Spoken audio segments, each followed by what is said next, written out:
نحمده ونصلي ونسلم على رسوله الكريم أما بعد فأعوذ بالله من الشيطان الرجيم بسم الله الرحمن الرحيم ما آتاكم الرسول فخذوه وما نهاكم عنه فانتهوا اللهم صل على محمد وعلى آل محمد كما صليت على إبراهيم وعلى آل إبراهيم إنك حميد مجيد اللهم بارک علی محمد وعلی آل محمد کما بارکت علی ابراہیم وعلی آل ابراہیم انک حمید مجید۔ ادلہ شرعیہ میں سے دوسری دلیل حدیث مبارک، جس کو قبول کرنے یا نہ کرنے کے کچھ اصول اور ضوابط ہیں، اور اصول حدیث میں جو ہمارا سبق ہے اس میں یہی اصول اور ضوابط بیان کیے جائیں گے، اور اصول حدیث کے حوالے سے جو ہمارے پورے اسباق ہوں گے بنیادی طور پر اس کے یہ ذہن نشین فرما لیں کہ اس میں ایک تمہید ہوگی اور اس میں دو حصے ہوں گے۔ تمہید میں بنیادی طور پر 4 باتیں بیان ہوں گی، میں آگے ذکر کروں گا انشاءاللہ، اور ہمارے یہاں جو سبق ہوگا اصول حدیث کا، جو اس پر میں نے فائل تیار کی ہے آپ کی خدمت میں پیش کر دی جائے گی، اس کے 2 حصے ہیں، یہ اچھی طرح ذہن نشین فرمائیں۔ پہلے حصہ میں حدیث مبارک کی تعریف، اصول حدیث کی تعریف، موضوع، غرض، حدیث مبارک کی مختلف اعتبار سے مختلف تقسیمات ذکر کی جائیں گی انشاءاللہ، اور جو بنیادی حصہ ہے دوسرا اس فائل کا جو ہم نے پڑھانا ہے سبق میں، اس میں 10 اصول انشاءاللہ تفصیل کے ساتھ بیان کر دیے جائیں گے۔ سب سے پہلے ہم ایک تمہید پڑھتے ہیں، اور اس تمہید میں 4 باتیں آپ نے بہت اچھی طرح سمجھنی ہے، یہ یوں سمجھیں کہ اصول حدیث کے لیے اساس اور بنیاد کی حیثیت رکھتی ہیں۔ نمبر 1، حدیث مبارک کی جو تعریف کی جاتی ہے یا جو حدیث مبارک کی تقسیم کی جاتی ہے کہ حدیث مبارک کتنی قسمیں ہیں، یا حدیث مبارک پر جو حکم لگایا جاتا ہے یہ حدیث صحیح ہے، یہ حدیث ضعیف ہے، یہ حدیث حسن ہے، حسن لعینہ ہے، حسن لغیرہ ہے، اس حدیث کا درجہ کیا ہے، یہ تمام کی تمام چیزیں اجتہادی ہیں، منسوخ نہیں۔ یعنی حدیث کی تعریف، حدیث کی تقسیم اور حدیث پر حکم، یہ تینوں چیزیں اجتہادی ہیں، یہ منسوخ نہیں کہ اس کا ذکر قرآن کریم کے اندر ہو یا اس کا ذکر حضور پاک صلی اللہ علیہ وسلم نے خود فرمایا ہو، یہ اجتہادی ہیں۔ چنانچہ امام شمس الدین محمد بن احمد بن عثمان ذہبی رحمہ اللہ، وفات 748 ہجری، تذکرۃ الحفاظ الذہبی میں فرماتے ہیں، حاذہ تذکرۃ باسماء معدلی حملۃ العلم النبوی ومن یرجع الی اجتہادہم فی التوثیق والتضعیف والتصحیح والتنظیف۔ تذکرۃ الحفاظ کتاب میں ان قابل اعتماد لوگوں کا ذکر ہے جو علوم نبی کے وارث ہیں، اور راویوں کی توثیق، تضعیف اور حدیث کی تصحیح اور ناقابل قبول ہونے کے معاملے میں ان کے اجتہاد کی طرف رجوع کیا جاتا ہے۔ ان تذکرۃ الحفاظ الذہبی میں ان باعتماد محدثین کا ذکر ہے کہ جو علوم نبی کے وارث ہیں، اور کسی راوی کو صحیح کہنا یا ضعیف کہنا یا حدیث پہ حکم لگانا، اس میں وہ محدثین جن کے اجتہاد کی طرف رجوع کیا جاتا ہے کہ ان کے اجتہاد کی بنیاد پر ہم کہتے ہیں یہ صحیح ہے یا ضعیف ہے، اس کتاب میں ان کا تذکرہ ہوگا۔ گویا کہ امام ذہبی رحمہ اللہ بات فرما رہے ہیں کہ کسی حدیث پر صحت کا، ضعف کا حکم لگانا یہ امر اجتہادی ہے، یہ امر منسوخ نہیں ہے۔ اسی طرح محدث العصر علامہ ظفر احمد عثمانی رحمہ اللہ، وفات 1394 ہجری، قواعد فی علوم الحدیث میں فرماتے ہیں، ان تضعیف الرجال و توثیقہم و تصحیح الاحادیث و تحسینہا امر اجتہادی۔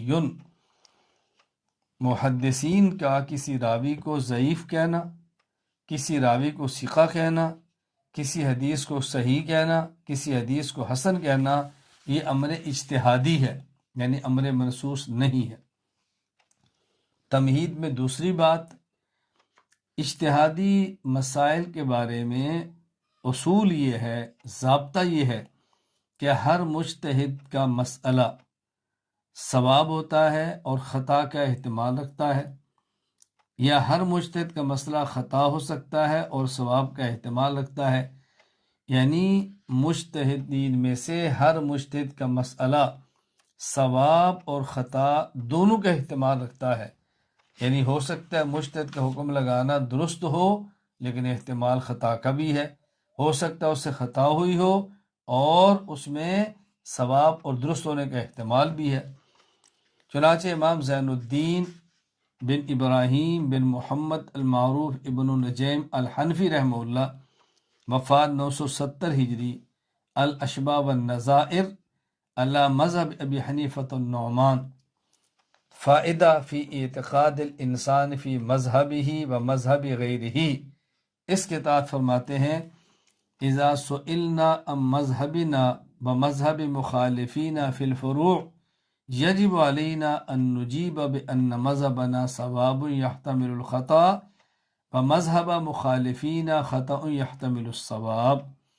جب ہم سے کو پوچھے ہمارا مذہب اور ہمارے مخالف کا مذہب فروع میں، اجتہادیات میں، اگر کو پوچھے ہمارے مذہب اور ہمارے مخالف کے مذہب کے بارے میں، تو ہم پر لازم ہے کہ ہم یہ بات کہیں کہ ہمارے امام کا مذہب، ہمارے مجتہد کا مذہب درست ہے لیکن خطا کے احتمال ہے، اور دوسرے ہمارے مخالف جو لوگ ہیں ان کے مجتہد کا مذہب خطا ہے لیکن احتمال ثواب کا بھی ہے۔ لأنك لو قطعت القول لما صح قولنا ان المجتہد یخطئ و یصیب، اس لیے اگر ہم یہ کہ نہیں ہمارے مجتہد کا مذہب صواب اور درست ہے اور اس میں خطا کا کوئی احتمال نہیں ہے، اور دوسرے مجتہد کا مذہب خطا ہے، اس میں درستگی اور ثواب ہونے کا کوئی احتمال نہیں، اگر ہم یہ بات قطعیت کے ساتھ کہیں تو وہ ضابطہ کہاں گیا؟ ان المجتہد یخطئ و یصیب، کہ مجتہد مخطئ بھی ہوتا ہے، مصیب بھی ہوتا ہے۔ چونکہ ضابطہ ہے کہ مجتہد مخطئ بھی ہوتا ہے، مصیب بھی ہوتا ہے، اس لیے ہم فروع میں اور اجتہادیات میں اپنے مذہب کے مجتہد کے مذہب کو قطعیت کے ساتھ درست نہیں کہتے، درست کہتے ہیں لیکن خطا کا احتمال بھی رکھتے ہیں، اور دوسرے کے مذہب کو قطعی طور پر خطا نہیں کہتے، ہم خطا سمجھتے ہیں لیکن اس میں ثواب کا احتمال بھی رکھتے ہیں۔ اتنی بات ہمارے منہ سے متعلق ہے، میں بات پوری کر دیتا ہوں کہ ابن نجیم نے آگے کیا بات فرمائی ہے۔ فرماتے ہیں وَإِذَا سُئِلْنَا عَن مُعْتَقَدِنَا وَمُعْتَقَدِ خُصُومِنَا فِي الْعَقَائِدِ يَجِبُ عَلَيْنَا أَن نَّقُولَ الْحَقُّ مَا نَحْنُ عَلَيْنَا وَالْبَاطِلُ مَا عَلَيْهِ خُصُومُنَا، لیکن اگر ہم سے پوچھا جائے ایک عقیدہ تمہارا ہے، ایک عقیدہ تمہارے مخالف کا ہے، تمہاری رائے کیا ہے؟ ہم عقائد کے بارے میں کہیں گے اور یہ ہمارے ذمہ لازم ہے، یجب علینا، ہمارے ذمہ واجب ہے اور ضروری ہے ہم عقائد کے بارے میں یہ کہیں الحق ما نحن علیہ، کہ حق وہ ہے جس پر ہم ہے، والباطل ما علیہ خصومنا، اور باطل وہ ہے جس پر ہمارا مخالف ہے۔ دیکھیں ایک معاملہ ہے عقائد کا اور ایک معاملہ ہے مسائل فروعیہ اجتہادیہ کا۔ اجتہادیات پہ تو ہم کہہ سکتے ہیں ہمارا مذہب درست ہے، غلطی کا احتمال بھی ہے، لیکن عقائد میں یہ نہیں کہہ سکتے کہ ہمارا مذہب درست ہے، خطا کا احتمال، ہمارا عقیدہ درست ہے، غلطی کا بھی احتمال ہے۔ پھر عقیدہ کون سا ہوا؟ عقیدہ کون سا ہوا؟ عقیدہ وہی ہوتا ہے جہاں آدمی یہ کہے کہ ہمارا عقیدہ حق ہے اور ہمارے مخالف کا عقیدہ باطل ہے، یہی ہوتا ہے۔ میں علماء کرام سے بطور خاص عرض کروں گا یہ بات توجہ سے ذہن نشین فرما لیں اور اس پر کھڑے ہو جائیں خود بھی، اور اپنے متعلقین کو اس پر کھڑا کریں کہ عقائد میں ہم یہ بات کہتے ہیں ہم حق پر ہیں اور ہمارا مخالف باطل پر ہے، یہ ذہن نشین فرما لیں۔ یہ کبھی نہ کہنا کہ ہو سکتا ہے ہم حق پر ہوں، ہو سکتا ہے دوسرا حق پر ہو، یہ کبھی نہ کہنا۔ میں تفصیلی بات اس مسئلے پر اصول عقائد میں کر چکا ہوں، آپ پڑھ بھی لیں اور سن بھی لیں۔ قاضی ثناء اللہ پانی پتی رحمہ اللہ وفات 1225 ہجری، التفسیر المظہری، سورۃ الانبیاء، آیت نمبر ففہمناہا سلیمان، اس کے تحت فرماتے ہیں المجتہد یخطی و یصیب، مجتہد مخطی بھی ہوتا ہے اور مجتہد مصیب بھی ہوتا ہے۔ تمہید میں تیسری بات، حدیث مبارک پر حکم لگانا چونکہ اجتہادی مسئلہ ہے، یہ امر اجتہادی ہے، اور اجتہادی مسائل میں ماہرین کا اور مجتہدین کا اختلاف ہو جاتا ہے، اس لیے ہو سکتا ہے ایک حدیث ایک محدث کے ہاں صحیح ہو اور وہی حدیث دوسرے محدث کے ہاں اس کے اجتہاد کے مطابق ضعیف ہو، اور یہ ہو سکتا ہے ایک محدث کے ہاں ایک حدیث کا راوی ثقہ ہو اور دوسرے محدث کے ہاں اسی حدیث کا وہی راوی ضعیف ہو، لہٰذا کسی حدیث مبارک کا بعض محدثین کے ہاں ضعیف ہونا اس کا مطلب ہرگز یہ نہیں ہے کہ وہ تمام محدثین کے ہاں ضعیف ہے۔ کسی ایک محدث کا بعض محدثین کا مجروح ہونا یہ اس بات کی علامت نہیں کہ وہ تمام کے نزدیک مجروح ہے، یعنی ایک حدیث کا راوی ایک محدث کا ثقہ ہوگا، وہی دوسرے محدث کے ہاں ضعیف ہوگا، ایک حدیث کے ایک راوی ایک محدث کے ہاں ضعیف ہوگا، وہی دوسرے محدث کے ہاں وہ راوی ثقہ ہوگا، چونکہ امر اجتہادی ہے، یہ منصوص تو ہے نہیں، قطعی تو ہے نہیں۔ چنانچہ امام ابو عیسیٰ محمد بن عیسیٰ بن ثورہ الترمذی رحمہ اللہ، وفات 279 ہجری، جامع ترمذی، باب ما بین المشرق والمغرب قبلۃ، اس کے اندر فرماتے ہیں وقد تکلم بعض اہل العلم فی ابی معشر من قبل حفظہ واسمہ نجیح مولا بنی ہاشم، کہ ابو معشر جن کا نام نجیح تھا، ان کے بارے میں بعض اہل علم نے ان کے حافظہ کی کمزوری کی بنیاد پر اختلاف کیا ہے۔ قال محمد، امام محمد بن اسماعیل بخاری رحمہ اللہ فرماتے لا اروی عنہ شیئا وقد روى عنہ الناس، کہ یہ جو ابو معشر ہے نجیح، میں اس سے روایت نہیں لیتا جبکہ دوسرے محدثین اس سے روایت لیتے ہیں۔ اب ظاہر ہے امام بخاری کے ہاں ان کی حیثیت اور ہے اور دیگر محدثین کے اسی راوی کی حیثیت اور ہے۔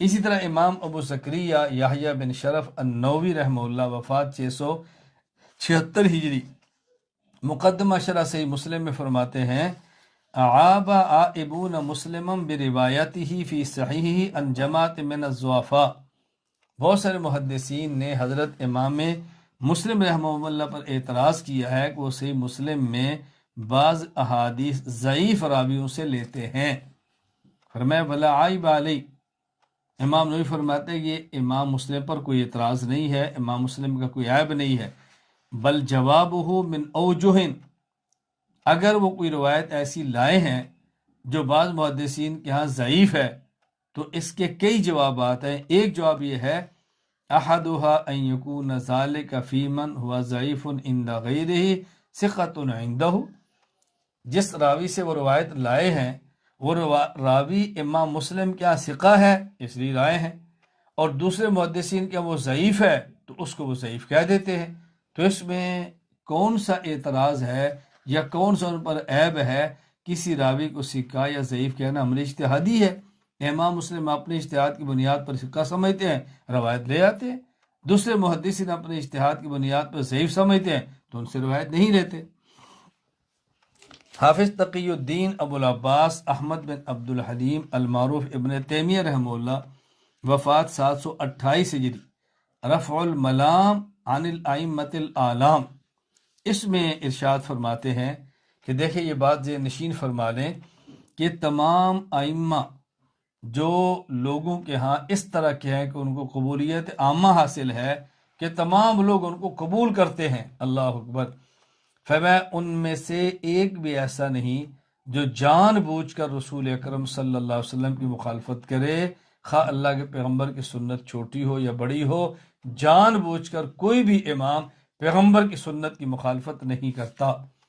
لیعلم انہ لیس احد من الائمۃ المقبولین عند الامت قبولا عاما یتعمد مخالفت رسول اللہ صلی اللہ علیہ وسلم فی شیء من سنتہ دقیق ولا جلیل۔ فرمایا ان میں سے کوئی بھی مخالفت نہیں کرتا، اور یہ تمام ائمہ دو باتوں پر متفق ہیں۔ نمبر ایک، رسول اکرم صلی اللہ علیہ وسلم کی اتباع کرنا واجب ہے۔ نمبر دو، رسول اکرم صلی اللہ علیہ وسلم کی وہ ذات گرامی ہے کہ جن کی بات کو چھوڑنے کی کوئی گنجائش نہیں ہے، اور پیغمبر پاک کے علاوہ باقی جتنے لوگ ہیں ان کے قول کو لیا بھی جا سکتا ہے، چھوڑا بھی جا سکتا ہے۔ دو باتوں پر اتفاق کرتے ہیں، بات توجہ سے سمجھنا۔ فرماتے ہیں فَإِنَّ مُتَّفِقُونَ اتفاقا یقینیا علی وجوب اتباع الرسول صلی اللہ علیہ وسلم وعلى أن كل أحد من الناس يؤخذ من قوله ويترك إلا رسول اللہ صلی اللہ علیہ وسلم۔ توجہ رکھنا، ولیکن اذا وجد، ان کا دو باتوں پر اتفاق ہے۔ نمبر ایک، اللہ کے پیغمبر کی اتباع واجب ہے۔ نمبر دو، پیغمبر پاک صلی اللہ علیہ وسلم کے قول کو نہیں چھوڑا جا سکتا، ان کو لیا جانا ضروری ہے۔ ان کے علاوہ کسی کا قول لے بھی سکتے ہیں، چھوڑ بھی سکتے ہیں۔ فرمایا اس کے باوجود، توجہ رکھیں، اس کے باوجود بسا اوقات کسی مجتہد کا، کسی محدث کا ایسا قول آتا ہے کہ جو بالکل صحیح حدیث کے خلاف ہوتا ہے، یعنی محدث کا اپنا قول صحیح حدیث کے خلاف ہوتا ہے، یعنی کسی اور کے حدیث صحیح ہوتی ہے اور محدث کا قول اس کے خلاف ہوتا ہے، تو محدث اپنے قول پر، اپنے نظریے پر جو مسئلہ بیان کرتا ہے اس کو لے رہا ہوتا ہے، اور مقابلے میں صحیح حدیث ہے وہ چھوڑ رہا ہوتا ہے۔ تو ایک بات پر جب اتفاق ہے کہ پیغمبر کی بات کو نہیں چھوڑا جا سکتا، تو پھر یہ صحیح حدیث کو کیوں چھوڑ رہا ہے؟ فرمایا اس کے کچھ عذر ہیں، کوئی وجہ ہے۔ وَلَكِنْ إِذَا وُجِدَ لِوَاحِدٍ مِّنْهُمْ قَوْلٌ قَدْ جَاءَ حَدِيثٌ صَحِيحٌ بِخِلَافِهِ فَلَا بُدَّ لَهُ مِنْ عُذْرٍ فِي تَرْكِهِ۔ فرمایا اگر کسی ان میں سے قابل اعتماد محدثین میں سے جو پیغمبر کی اتباع کو واجب سمجھتے ہیں اور جن کا نظریہ ہے پیغمبر کے قول کو لینا ضروری ہے، اگر ان میں سے کسی کا قول ایسا ہو جو صحیح حدیث کے خلاف ہو، تو اس کا مطلب ان کا کوئی عذر ہوگا۔ فلا بد لہ من عذر، ان کا کوئی عذر ہوگا۔ وہ عذر کیا ہو سکتا ہے؟ ابن تیمیہ رحمہ اللہ فرماتے ہیں فجمیع الاعذار ثلاثۃ اصناف، وہ عذر تین ہو سکتے ہیں، یعنی تین میں سے کوئی ایک عذر ہو سکتا ہے۔ پہلا عذر احدها عدم اعتقادہ ان النبی صلی اللہ علیہ وسلم قالہ، اس مجتہد کی رائے یہ ہوتی ہے کہ یہ قول جو حدیث صحیح میرے سامنے پیش کی جا رہی ہے یہ پیغمبر سے ان کے نزدیک ثابت ہی نہیں۔ نمبر دو، والثانی عدم اعتقادہ ارادت تلک المسئلہ بذالک القول، مجتہد کا ذہن ہوتا ہے کہ ایک مسئلہ میرا ہے اور دوسرا مسئلہ جو حدیث سے ثابت ہو رہا ہے وہ الگ ہے، میرا مسئلہ زیر بحث اس حدیث سے تعلق ہی نہیں رکھتا۔ نمبر تین، اعتقادہ ان ذالک الحکم منسوخ، مجتہد کی رائے ہوتی ہے کہ جو مسئلہ اس حدیث سے ثابت ہو رہا ہے وہ مسئلہ منسوخ ہے، یہ حکم منسوخ ہے۔ یہ تین عذروں میں سے مجتہد کا کوئی نہ کوئی عذر ہوتا ہے۔ پھر ابن تیمیہ رحمہ اللہ فرماتے ہیں کہ یہ جو اس میں تیسرا سبب ہے کہ مجتہد کا ذہن یہ ہے، یہ جو تیسرا سبب بیان کیا، تین اعذار کے پھر 10 اسباب ہیں، یعنی یہ جو تین عذر ہیں مجتہد کے کہ ان کے سامنے حدیث صحیح ہے اور ان کی رائے اور ہے، اس کے تین عذر ہو سکتے ہیں۔ نمبر ایک، وہ کہتے ہیں یہ حدیث ثابت ہی نہیں۔ نمبر دو، اس مسئلے کا اس حدیث سے تعلق ہی نہیں۔ نمبر تین، جو حدیث سے مسئلہ ثابت ہو رہا ہے یہ حکم منسوخ ہے۔ یہ تین عذر ہیں۔ فرماتے ہیں ان تین اعذار کے 10 اسباب ہو سکتے ہیں۔ ان میں سے ایک سبب کیا ہے؟ السبب الثالث اعتقاد ضعف الحدیث باجتہاد قد خالفہ فیہ غیرہ۔ ایک سبب یہ ہے کہ مجتہد نے جو ایک مسئلہ بیان کیا اور دوسرے مجتہد نے اس کے خلاف مسئلہ بیان کیا، تو اس کے مقابلے میں جو حدیث پیش کی جا رہی ہے مجتہد کیا وہ حدیث ضعیف ہوتی ہے۔ اور یہ جو تیسرا سبب ہے اس کی بھی کئی وجوہ ہیں، ان میں سے ایک وجہ یہ جو میں نے عبارت کے اندر پیش کی ہے وَلِذَلِكَ أَسْبَابٌ، ایک وجہ یہ ہے، ایک ان یکون المحدث بالحدیث یعتقدہ احدہما ضعیفا ویعتقدہ الآخر ثقتا، ایک یہ ہے کہ محدث حدیث کے بارے میں ایک کا اعتقاد یہ کہ ضعیف ہے اور دوسرے کا اعتقاد یہ ہے کہ ثقہ ہے۔ ومعرفت الرجال علم واسع، اور علم الرجال یہ بہت بڑا علم ہے۔ بل العلماء بالرجال واحوال بذلك من الاجماع والاختلاف مثل ما الغیر من سائر اہل العلم فی علوم، جس طرح بقیہ علوم میں علماء کا اتفاق بھی ہوتا ہے، اختلاف بھی ہوتا ہے، اسی طرح یہ علم الرجال جو ہے اس کے اندر بھی علماء کے اتفاق بھی اختلاف بھی ہے۔ خلاصہ ابن تیمیہ رحمہ اللہ کی عبارت کا بھی یہی ہے کہ اگر ایک حدیث ایک محدث کے ہاں صحیح ہے تو ضروری نہیں ہے کہ وہ دوسرے کے ہاں بھی صحیح ہو۔ اگر ایک حدیث ایک محدث کے ہاں ضعیف ہے تو ضروری نہیں ہے کہ یہ دوسرے کے ہاں بھی ضعیف ہو سکتا ہے ایک حدیث ایک کے ہاں صحیح ہو اور دوسرے کے ہاں ضعیف ہو، ایک راوی ایک محدث کے ہاں ثقہ ہو اور دوسرے کے ہاں وہ ضعیف ہو۔ چوتھی بات میں نے کہا تھا تمہید میں 4 باتیں ہوں گی، چوتھی بات یہ ہے کہ ایک مجتہد کا اجتہاد دوسرے مجتہد کے مخالف حجت نہیں ہوتا۔ ایک مجتہد کا اجتہاد دوسرے مجتہد کے خلاف حجت نہیں ہوتا، یعنی ہمارے مجتہد کا اجتہاد ہمارے لیے حجت تو ہے، لیکن ہمارے مجتہد کا اجتہاد دوسرے مجتہد کے خلاف حجت کبھی نہیں ہوتا۔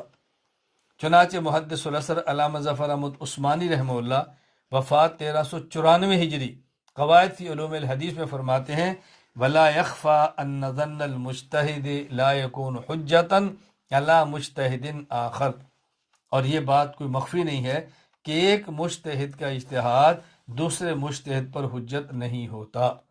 میں نے آپ سے گزارش کی تھی کہ اصول حدیث پر ہم جو سبق پڑھیں گے اور اصول حدیث پر جو میں نے فائل تیار کی ہے جو آپ کے سامنے موجود ہے، اس کا خلاصہ 3 چیزیں ہیں۔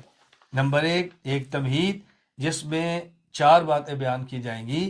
پہلی بات کہ حدیث مبارک کی تاریخ، اس کی تقسیم، احکام یہ اجتہادی ہیں، منصوص نہیں۔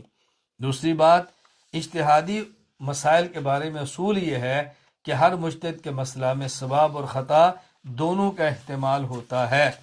اور تیسری بات ایک مجتہد کا کسی حدیث مبارک پر حکم لگانا یہ چونکہ امر اجتہادی ہے اور اس میں اجتہاد ہوا کرتا ہے، تو یہ ذہن نشین فرما لیں ایک مجتہد حدیث کا صحیح ہونا یہ اس بات کی علامت نہیں کہ سب کے ہاں صحیح ہے، ایک مجتہد کے حدیث کا ضعیف ہونا اس بات کی علامت نہیں کہ سب کے ہاں یہ ضعیف ہے۔ ممکن ہے ایک حدیث ایک مجتہد کے ہاں صحیح ہو دوسرے کے ہاں ضعیف ہو، ایک راوی ایک کے ہاں ثقہ ہو اور دوسرے کے ہاں وہ ضعیف ہو۔ اور چوتھی بات ایک مجتہد کا اجتہاد دوسرے مجتہد کے خلاف ہرگز حجت نہیں ہوتا۔ اب ہم دوسری بات شروع کرتے ہیں۔ میں نے کہا تھا اس تمہید کے بعد بنیادی طور پر ہمارے سبق اصول حدیث اور ہماری اس فائل کے 2 حصے ہوں گے۔ پہلا جو حصہ ہے اس میں حدیث کی تعریف، حدیث خبر اور اثر میں تعریفات اور تقسیمات، ہم اس کو تفصیل سے بیان کریں گے۔ اللہ تعالی ہمیں بات سمجھنے کی توفیق عطا فرمائے۔ اس میں کئی ایک فصلیں ہیں۔ نمبر 1 حدیث کی تعریف، نمبر 2 حدیث خبر اور اثر میں نسبت، نمبر 3 حدیث اور سنت میں فرق، نمبر 4 اصول حدیث کی تعریف، نمبر 5 اصول حدیث کا موضوع، نمبر 6 اصول حدیث کی غرض۔ یہ 6 باتیں فصل اول کے اندر بیان کی جائیں گی۔ نمبر 1 حدیث کا معنی۔ اب ایک حدیث کا معنی لغوی اور ایک حدیث کا معنی اصطلاحی۔ ایک یہ ہے کہ عربی زبان میں حدیث کا معنی کیا ہے، اور یہ کہ محدثین کی اصطلاح میں حدیث کا معنی کیا ہے۔ لغوی معنی الگ ہوتا ہے، اصطلاحی اور عرفی معنی الگ ہوتا ہے۔ حدیث کا لغوی معنی، حدیث کے دو لغت عرب کے اندر معنی آئے ہیں۔ نمبر ایک جدید اور نیا، جس کے مقابلے میں آتا ہے قدیم اور پرانا۔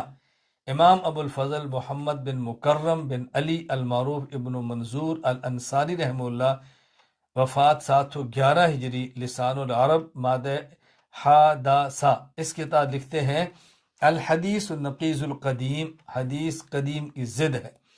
سلطان المحدثین علی بن سلطان المعروف ملا علی قاری رحمہ اللہ، وفات 1014 ہجری، شرح نخبۃ الفکر میں لکھتے ہیں الحدیث و فی اللغت ضد القدیم، حدیث لغت میں قدیم کے مقابلے میں آتا ہے۔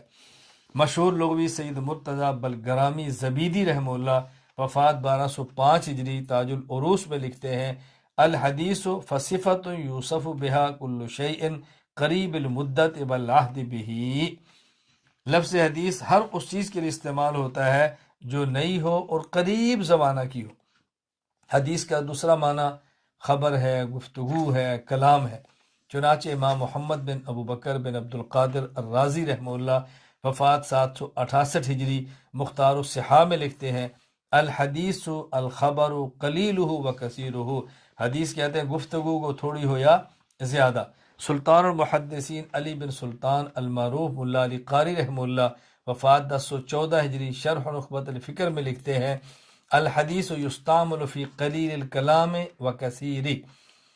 یہاں بات نشین فرما لیں کہ قرآن کریم میں بھی حدیث بمعنی کلام اور گفتگو کے آیا ہے۔ سورہ انعام آیت نمبر 68، وَإِذَا رَأَيْتَ الَّذِينَ يَخُوضُونَ فِي آيَاتِنَا فَأَعْرِضْ عَنْهُمْ حَتَّى يَخُوضُوا فِي حَدِيثٍ غَيْرِهِ۔ حدیث کے اصطلاحی معنی کیا ہے؟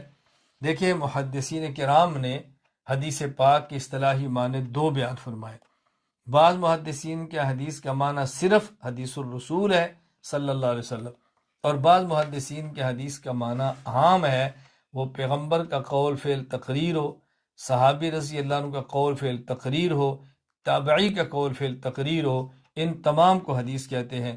قول کا معنی فرمانا، اور فعل کا معنی کرنا، اور تقریر کا معنی کہ پیغمبر صحابی یا تابعی کے سامنے کوئی بات کرے یا عمل کرے، پیغمبر خاموش ہو جائے تقریر النبی ہے، صحابی خاموش ہو جائے تقریر الصحابی ہے، اور تابعی خاموش ہو جائے یہ تقریر التابعی ہے۔ تو بعض کے اس میں تعمیم ہے، بعض کے ہاں تعمیم ہے۔ حافظ ابو الفضل شہاب الدین احمد بن علی بن محمد بن احمد المعروف ابن حجر اسقلانی رحمہ اللہ، فتح الباری باب الحث علی الحدیث میں فرماتے ہیں المراد بالحدیث بعرف شرع ما یضاف الی النبی صلی اللہ علیہ وسلم، کہ عرف میں جس چیز کی نسبت پیغمبر کی طرف ہو اس کو حدیث کہتے ہیں۔ مشہور محدث محمد عبدالرؤ بن تاج العارفین مناوی رحمہ اللہ، وفات 1031 ہجری، فیض القدیر حدیث نمبر 1544 کے تحت فرماتے ہیں والاحادیث جمع حدیث وتقدم انه فی عرف الشرع ما یضاف الی المصطفیٰ صلی اللہ علیہ وسلم قولا او فعلا او تقریرا۔ احادیث یہ حدیث کی جمع ہے، اور یہ بات گزر چکی ہے کہ شریعت کے عرف میں، شریعت کی اصطلاح میں حدیث کہتے ہیں اس قول یا فعل یا تقریر کو جو رسول اکرم صلی اللہ علیہ وسلم کی طرف منسوب ہو۔ اور دوسرا معنی کہ حدیث عام ہے، پیغمبر، صحابی اور تابعی کے قول فعل اور تقریر کو کہتے ہیں۔ شارح مشکات حافظ شرف الدین ابو عبداللہ حسین بن عبداللہ بن محمد الطیبی رحمہ اللہ، وفات 743 ہجری، شرح المشکات للطیبی میں فرماتے ہیں الحدیث اعم من ان یکون قول النبی صلی اللہ علیہ وسلم اب الصحابی اب التابعی وفعلہم وتقریرہم۔ اسی طرح شیخ عبدالحق بن سیف الدین بن سعد اللہ البخاری الدہلوی رحمہ اللہ، وفات 1052 ہجری، مقدمہ مشکات المصابیح میں فرماتے ہیں اعلم ان الحدیث باصطلاح جمہور المحدثین یطلق علی قول النبی صلی اللہ علیہ وسلم وفعلہ وتقریرہ۔ ومعنی التقریر، تقریر کا معنی کیا ہے؟ ان فعل احد او قال شيئا في حضرته صلی اللہ علیہ وسلم ولم ينكره ولم ينهه عن ذلك بل سكت وقرر وكذلك يطلق على قول صحابي وفعله وتقريره وعلى قول التابعي وفعله وتقريره. میں نے تفصیل سے اس کی بات آپ کی خدمت میں عرض کر دی ہے. لیکن دیکھیں حدیث کی دو تعریفیں ہیں، ایک ابن حجر عسقلانی رحمہ اللہ نے جو فرمائی ہے، اور ایک جو علامہ طیبی اور شیخ عبداللہ محدث دہلوی نے جو فرمائی ہے.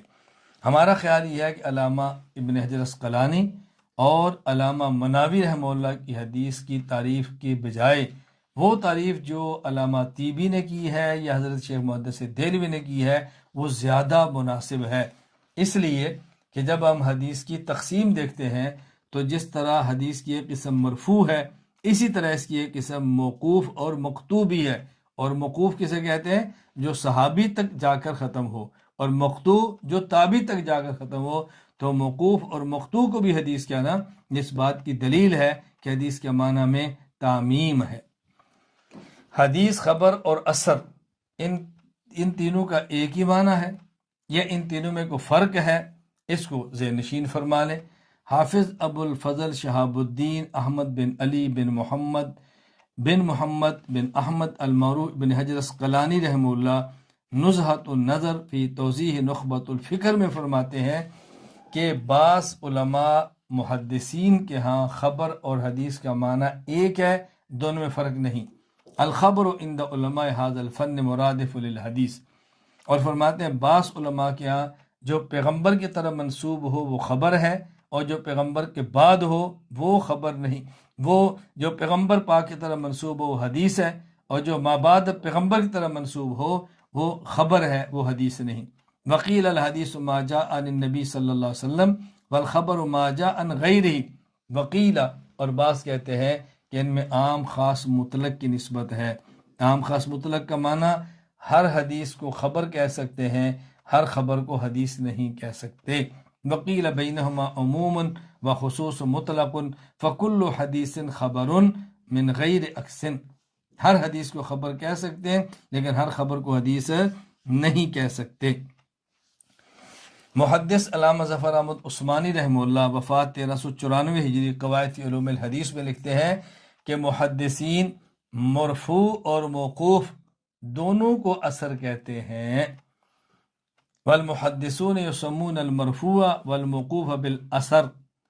اور فقہائے خراسان یسمون الموقوف بالاثر والمرفوع بالخبر والحدیث. اور فقہائے خراسان جو ہیں وہ موقوف کو اثر کہتے ہیں، یعنی جو صحابی تک جا کر رکے، اور مرفوع کو خبر اور حدیث دونوں کہتے ہیں. نبی فرمایا کہ بعض حضرات کے یہاں کچھ فرق ہے. ایک بات سمجھیں کہ حدیث اور سنت میں کچھ فرق ہے یا حدیث اور سنت میں کچھ فرق نہیں. توجہ سے بات نشین فرما لیں، حدیث اور سنت میں 4 فرق ہیں. نمبر 1، رسول اکرم صلی اللہ علیہ وسلم کے وہ اقوال، افعال اور تقاریر جن میں عذر کا احتمال ہو انہیں حدیث کہتے ہیں. یعنی پیغمبر پاک صلی اللہ علیہ وسلم نے کوئی کام کیا ہو، وہ آپ کی مبارک عادت نہ ہو، کسی عذر کی وجہ سے کیا ہو، حدیث. اور آپ صلی اللہ علیہ وسلم کے وہ اقوال، افعال اور تقاریر جن میں عذر کا کوئی احتمال نہ ہو ان کو سنت کہتے ہیں. یعنی اگر آپ نے کام کیا ہے اور بالعذر کیا ہے، حدیث تو وہ بھی ہوگی، لیکن اگر آپ نے بالعذر کیا ہے اس کو ہم سنت نہیں کہہ سکتے، کام ہم بھی کریں. اس کی مثال سمجھیں، رسول اکرم صلی اللہ علیہ وسلم ہمیشہ پیشاب بیٹھ کر فرماتے تھے، کھڑے ہو کر نہیں فرماتے تھے. یہ آپ کی سنت ہے. لیکن حدیث مبارک میں کہ آپ نے پیشاب کھڑے ہو کر بھی فرمایا ہے. اب یہ سنت تو نہیں، یہ حدیث ہے. اور کیوں کھڑے ہو کر فرمایا ہے؟ اس میں رسول اکرم صلی اللہ علیہ وسلم کا عذر تھا. وہ عذر کیا تھا؟ وہ امام نووی رحمۃ اللہ علیہ نے 3 عذر بیان فرمائے.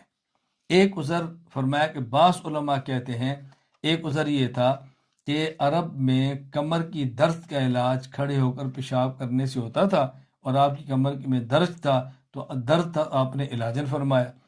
دوسرا عذر، بعض حضرات کہتے ہیں کہ رسول اکرم صلی اللہ علیہ وسلم کے گھٹنے میں تکلیف تھی، آپ کے لیے کھڑے ہو کر پیشاب کرنا مشکل تھا، آپ نے اس وجہ سے فرمایا. تیسرا عضو بعض حضرات کہتے ہیں کہ نبی پاک صلی اللہ علیہ وسلم ایک ایسے مقام پر تھے، وہ کوڑی تھی یعنی یوں تھی نیچے سے بلندی کی طرف، اور آپ ایسی جگہ پر کھڑے تھے اگر بیٹھ کر پیشاب فرماتے تو پانی اوپر سے نیچے آنے کا خدشہ تھا، تو آپ نے کھڑے ہو کر فرمایا۔ خیر بتانا یہ ہے کہ رسول اکرم صلی اللہ علیہ وسلم کا کھڑے ہو کر پیشاب کرنا حدیث پاک میں ہے، لیکن آپ اس کو سنت نہیں کہہ سکتے۔ چنانچہ امام ابو عیسیٰ محمد بن عیسیٰ بن سورہ ترمذی رحمہ اللہ وفات 279 ہجری، جامع ترمذی باب النہی قائما حدیث نمبر 12 کے تحت فرماتے ہیں، حضرت عائشہ رضی اللہ تعالیٰ عنہ فرمایا کرتی، من حدثکم ان النبی صلی اللہ علیہ وسلم کان یبول قائما فلا تصدقوہ ما کان یبول الا قائدا، اگر کوئی اللہ کے نبی کے بارے میں تمہیں یہ بتائے کہ آپ کھڑے ہو کر پیشاب فرمایا کرتے تھے، اس کی تصدیق نہ کرنا، کیونکہ رسول اکرم صلی اللہ علیہ وسلم کی مبارک عادت بیٹھ کر پیشاب کرنے کی تھی۔ اب جو آپ نے کھڑے ہو کر پیشاب فرمایا ہے، یہ صحیح بخاری میں روایت موجود ہے۔ امام محمد بن اسماعیل بخاری رحمہ اللہ وفات 256 ہجری، صحیح بخاری حدیث نمبر 224، امام بخاری فرماتے ہیں ہن حذیفہ قال اتى النبی صلی اللہ علیہ وسلم سبات قوم فبال قائما ثم دعا بماء فجئته بماء فتوضا۔ حذیفہ فرماتے ہیں رسول اللہ علیہ وسلم ایک روڑی پر تشریف لائے اور آپ نے کھڑے ہو کر پیشاب فرمایا، پھر آپ نے پانی منگایا اور میں آپ کی خدمت میں پانی لے کر گیا۔ اب علامہ محی الدین ابو زکریا یحییٰ بن اشرف النووی رحمہ اللہ وفات 676 ہجری، شرح صحیح مسلم النووی باب المسح علی الخفین کے تحت ان آزار کا ذکر فرماتے ہیں کہ کس عذر کی بنیاد پر رسول اللہ صلی اللہ علیہ وسلم نے کھڑے ہو کر پیشاب فرمایا۔ کہتے ہیں فذکر العلماء فی اوجہن، علماء نے کی وجہ بیان کی ہیں، حکاہ الخطابی والبحقی وغیرہما من الائمہ، خطابی بیحقی اور دیگر ائمہ نے وہ وجہ بیان کی ہیں۔ وہ کون سی ہے؟ احدھا قالا، نمبر 1 ہوا مروی عن الشافعی، کہتے ہیں یہ امام خطابی اور امام باقی والوں نے ذکر کیا کہ امام شافعی سے مروی ہے، فرماتے ہیں ان العرب كانت تستشفي لبجء الصلب بالبول قائما قال فنرى انه كان به صلی اللہ علیہ وسلم وجء الصلب الذاک، کہ عرب کی عادت تھی کہ وہ کمر درد کا علاج اس سے کرتے تھے، اور آپ نے کمر درد کے علاج کے لیے ایسا فرمایا۔ نمبر 2 ان سببہ ما روی فی روایت ضعیفۃ رواہ البیہقی وغیرہ، ایک ضعیف روایت کے اندر ہے انہ صلی اللہ علیہ وسلم بال قائما لعلۃ بما بزہی المابز بحمزۃ ساکن بعد المیم ثم واحد و باطن الرکبہ، کہ گھٹنے کے اندر میں ایک تکلیف تھی اس وجہ سے آپ نے فرمایا۔ والثالث انه لم يجد مكان للقعود فاضطر الى القيام لكون الطرف الذي من السباتة كان عاليا مرتفعا۔ تیسری توجیہ بیان فرمائی کہ نبی پاک صلی اللہ علیہ وسلم کو کے لیے کوئی جگہ بیٹھنے کی مناسب نہ ملی، چنانچہ بامر مجبوری آپ سے کھڑے ہو کر پیشاب فرمایا۔ وجہ یہ تھی کہ جس روڑی پر پیشاب فرمایا بلند تھی، اگر بیٹھ کر پیشاب فرماتے تو پیشاب واپس اپنی جانب لوٹنے کا خطرہ تھا۔ حدیث اور سنت میں دوسرا فرق کیا ہے؟ رسول اکرم صلی اللہ علیہ وسلم کے وہ اقوال، وہ افعال، وہ تقاریر جن میں خصوصیت کا احتمال ہو انہیں حدیث کہتے ہیں، اور وہ جس میں اقوال، افعال، تقاریر خصوصیت کا احتمال نہ ہو اسے سنت کہتے ہیں۔ یعنی نبی پاک صلی اللہ علیہ وسلم سے ثابت ہوئی کام آپ نے کیا ہے اور وہ بھی آپ کی خصوصیت، اس کو حدیث تو کہیں گے، سنت نہیں کہیں گے۔ اس کی ایک مثال کہ رسول اکرم صلی اللہ علیہ وسلم سوئے، آپ اٹھے، آپ نے نماز پڑھی اور وضو نہیں فرمایا، تو سونے سے وضو نہیں ٹوٹتا، یہ پیغمبر کی خصوصیت ہے، جس کو سنت نہ سمجھنا کہ کوئی بندہ تہجد پڑھے پھر سو جائے اور پھر اٹھ کے سنتیں پڑھ لے اور کوئی جی اللہ کے نبی نے ایسے کیا تو میں بھی ایسے کرتا ہوں، یہ پیغمبر پاک کی خصوصیت ہے۔ چنانچہ امام محمد بن اسماعیل بخاری رحمہ اللہ وفات 256 ہجری سے بخاری حدیث نمبر 689 کے تحت فرماتے ہیں عن ابن عباس رضی اللہ عنہما قال نمت عند میمونہ، حضرت ابن عباس فرماتے ہیں میں حضرت میمونہ کے ہاں سویا۔ حضرت میمونہ حضرت عبداللہ بن عباس رضی اللہ عنہما کی خالہ تھی، تو یہ محرم تھے، اس لیے آپ ان کے گھر میں آرام کیا۔ والنبی صلی اللہ علیہ وسلم عندها تلک اللیلہ، اور وہ رات اللہ کے پیغمبر کے حضرت میمونہ کی تھی، آپ وہاں تھے۔ فتوضا ثم قام یصلی فقمت علی یساری فاخذنی فجعلنی عن یمینی فصلی 13 رکعتا، کہتے حضور نے وضو کیا، آپ کھڑے ہوئے، آپ نے نماز پڑھی اور میں آپ کے بائیں جانب کھڑا ہو گیا، تو آپ نے مجھے پکڑا اور آپ نے مجھے دائیں جانب کر لیا. یعنی جماعت کا طریقہ اگر 2 بندے ہوں تو امام بائیں طرف ہو اور پیچھے مقتدی دائیں جانب کھڑا ہو. آپ نے 11 رکعت پڑھی. ثم نام، آپ پھر سو گئے. حتیٰ نفحہ، حتیٰ کہ آپ کے خراٹے آنے لگے. وکان اذا نام نفحہ، اور کہتے ہیں آپ کی مبارک عادت یہ تھی کہ جب آپ سوتے تو آپ خراٹے لیا کرتے تھے. ثم اتاہ المؤذن فخرج فصلی ولم یتوضا، مؤذن نے اذان دی، آپ نکلے گھر سے اور آپ نے جا کے نماز پڑھ لی اور آپ نے وضو نہیں فرمایا. یہ رسول اکرم صلی اللہ علیہ وسلم کی خصوصیت ہے. لہذا یہ حدیث تو کہہ سکتے ہیں، یہ نہیں کہہ سکتے کہ یہ سنت ہے. تیسرا فرق، نبی پاک صلی اللہ علیہ وسلم نے کوئی کام فرمایا ہو اور اس پر دوام نہ کیا ہو.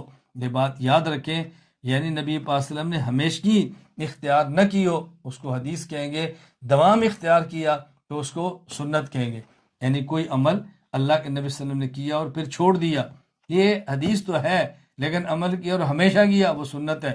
باقی اللہ کے نبی نے عمل کیا اور نہیں چھوڑا، اس کی دلیل وہ صحابہ کرام کا عمل ہوتا ہے. اگر صحابی ایک عمل کو کریں اس کا معنی کہ آپ نے ہمیشہ کیا، صحابہ چھوڑ دیں تو اس کا معنی یہ ہوتا ہے کہ آپ نے اس عمل کو چھوڑ دیا تھا.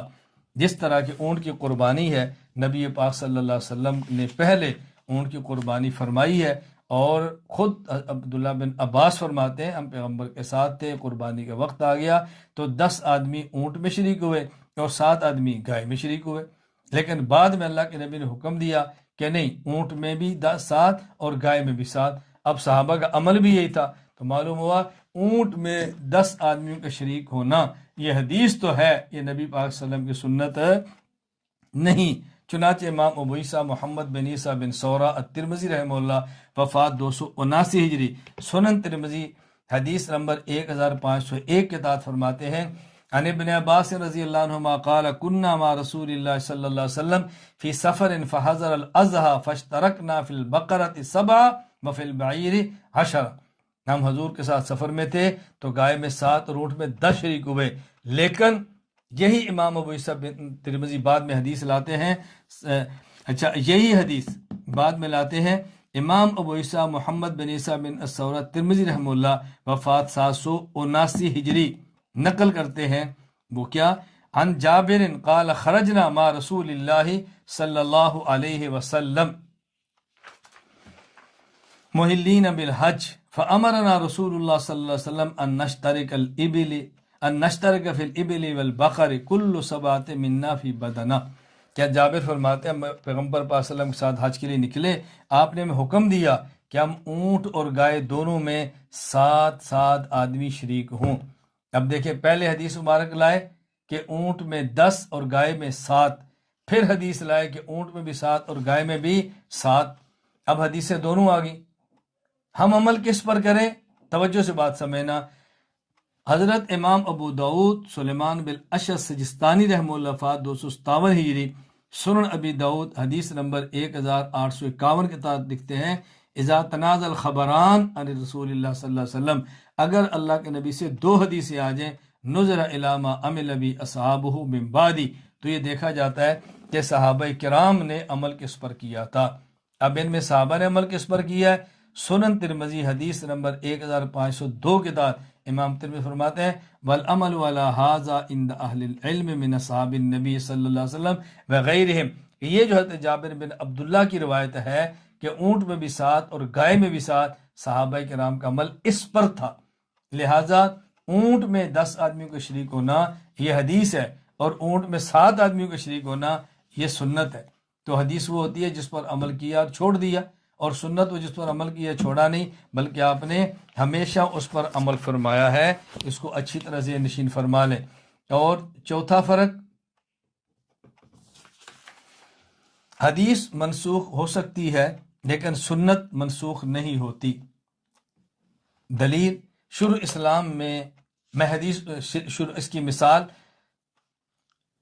چوتھا فرق، حدیث منسوخ ہو سکتی ہے اور سنت منسوخ نہیں ہوتی. یعنی ایک آپ نے عمل فرمایا ہو وہ منسوخ ہو گیا ہو، وہ حدیث میں آیا ہو، ہم اس کو حدیث کہیں گے. لیکن جو عمل آپ نے بعد میں فرمایا جو ناسخ ہے اس کو ہم سنت کہیں گے. میں اس کی مثال سمجھیں.